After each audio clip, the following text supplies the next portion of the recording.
আসসালামু আলাইকুম এভরিওয়ান, কেমন আছেন সবাই? আজকে ঘরোয়া স্টাইলে পাস্তার রেসিপি নিয়ে হাজির হলাম। প্রথমে একটা কড়াইতে সামান্য একটু তেল দিয়ে এর মাঝে আমি ডিম দিয়ে দিচ্ছি। ডিমগুলোকে আগে আমি স্ক্রাম্বল করে ভেজে নিব।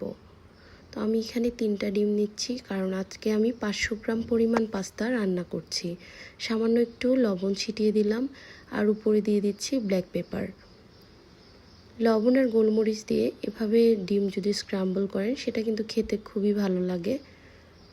আর আজকে আমি সব ঘরোয়া উপাদান দিয়েই এই পাস্তাটা রান্না করব, এক্সট্রা বেশি কিছু দিব না। আর যারা এভাবে রান্না করে খাবেন তারাই আসলে বুঝতে পারবেন এটা কতটা মজার। তো আমি ডিমটা ভেজে উঠিয়ে একটি প্যানে সামান্য একটু তেল দিয়ে দিলাম বাটার। তেলটা দেওয়ার কারণ হচ্ছে বাটারটা যেন পুড়ে না যায়। তারপর এখানে আমি 6-7 কোয়ার মতো রসুন একদম মিহি কুচি করে দিয়েছি।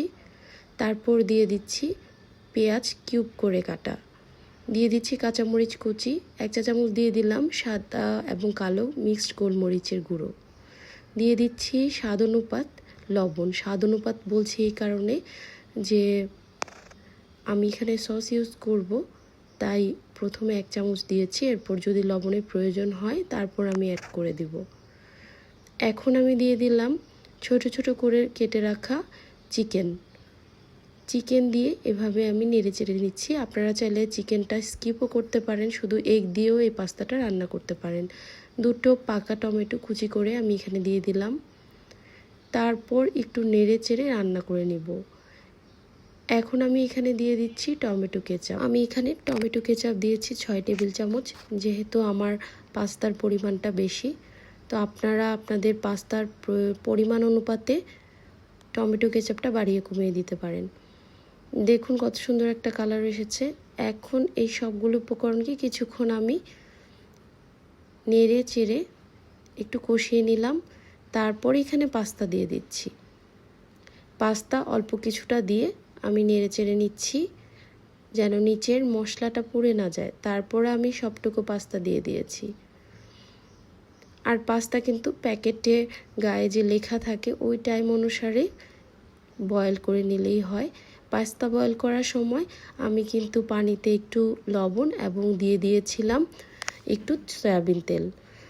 এখন আমি এই পাস্তার মধ্যে দিয়ে দিলাম স্ক্র্যাম্বল এগটা, চিলি ফ্লেক্স দিয়ে দিলাম 1 চা চামচ, আর 1/2 চা চামচ দিয়ে দিলাম গোলমরিচের গুঁড়ো। এই উপকরণগুলো লাস্টে অ্যাড করলে অনেক ভালো একটা ফ্লেভার আসে। আপনারা চাইলে চিলি ফ্লেক্স বাদ দিতে পারেন, তবে চিলি ফ্লেক্সটা দিলে টেস্টটা খুব ভালো আসে। খুব ভালোভাবে নেড়ে চেড়ে নিলেই আমাদের পাস্তা কিন্তু রেডি। এভাবে পাস্তা তৈরি করে দেখবেন, খেতে অনেক বেশি মজার।